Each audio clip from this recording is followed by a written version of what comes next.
Bonjour mesdames, Bonjour. Bonjour. bienvenue sur le studio. Je vous demanderai de vous présenter en premier lieu et ensuite je vous poserai une question dont chacun y répondra à son tour. Donc moi je suis Catherine Lerman, je suis conseillère technique sur le territoire de BMO, l'agglomération de BMO. Donc Linda Elias, je suis conseillère technique thématique pour la Caisse d'allocation familiale du Finistère sur la thématique de le soutien à la fonction parentale. Et je suis Josiane Perramont et je travaille dans le Sud Finistère, plus particulièrement sur 2 communautés de communes, celle de Douarnenez et celle du Cap-Sizun. Merci mesdames. Merci madame, pardon. Comment la CAF intègre la participation des parents alors ? Alors je veux bien commencer sur le territoire de BMO puisque Brest en particulier est un des sites qui est investi dans le chantier en associant leurs parents, tous les enfants peuvent réussir. Et donc, en fait, la Caisse d'allocation familiale est inscrite de longue date dans le cadre du PEL, du projet éducatif local, et puis aussi dans le cadre du CUX, le contrat urbain de cohésion sociale, qui soutient aussi la participation des habitants et donc celle des parents dans les différents dispositifs.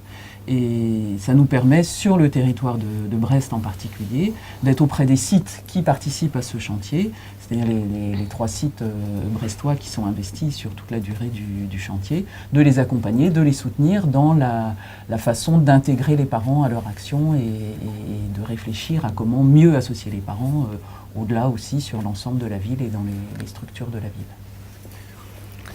Moi, je vous parlerai plutôt du REAP, réseau d'écoute, d'appui, d'accompagnement des parents, donc qui est un réseau national et décliné au niveau départemental. Donc la CAF est copilote avec l'association Parentèle et l'UDAF. Donc ce réseau fonctionnait principalement avec des professionnels, voilà, qui depuis plus de 10 ans souhaitaient réfléchir ensemble comment travailler mieux parents professionnels pour avoir une cohérence, un meilleur fonctionnement autour des projets, autour des modes de garde. Et c'est vrai que les apports du chantier, en associant leurs parents, tous les enfants peuvent réussir, ont vraiment été réinvestis au niveau départemental. Notamment lors de la précédente journée départementale qu'on a mis en place en février, où on a réutilisé, réinvesti toutes les méthodes de travail, que ce soit les groupes de pairs, tous les outils en fait, que nous ont fournis le chantier pour préparer avec les parents et les professionnels cette journée départementale.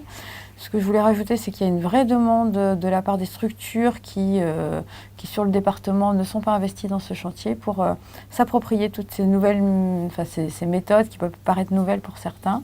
Voilà, de faire différemment, ensemble, surtout, parents professionnels, pour une meilleure égalité au niveau de la parole, de la prise de décision. Voilà, donc ça, c'est vraiment pour dire que le chantier ESSEM, ce n'est pas uniquement les structures engagées dans le chantier national depuis 4 ans, mais tous ces apports-là, on essaye de les partager avec d'autres.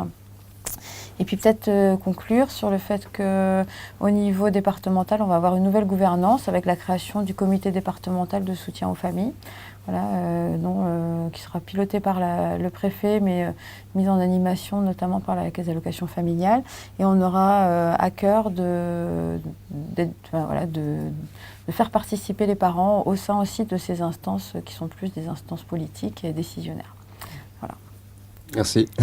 Voilà, et donc moi concrètement sur le terrain, je suis aussi dans cette logique-là d'essaimer, et pour avoir été très investie au départ sur la logique du chantier, en associant les parents, tous les enfants peuvent réussir, eh bien j'ai à cœur de transmettre une philosophie, parce que pour moi c'est une philosophie de travail, une démarche de travail qui nous appartient aussi de transmettre à nos interlocuteurs, les structures, que ce soit les élus, parce que je trouve qu'il y a un gros travail de transmission et de partage de la démarche de travail, donc avec les élus, avec les associations, les institutions, et concrètement, donc ça se travaille sur le terrain avec tous les acteurs, tous les partenaires.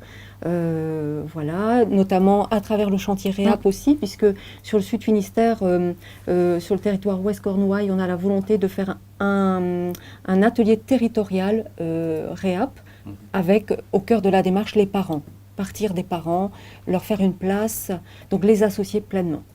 Et je dois dire, c'est pas gagné en fait cette manière de travailler, donc c'est pour ça qu'il faut en parler, témoigner, et soutenir la démarche. Merci mesdames. Merci beaucoup.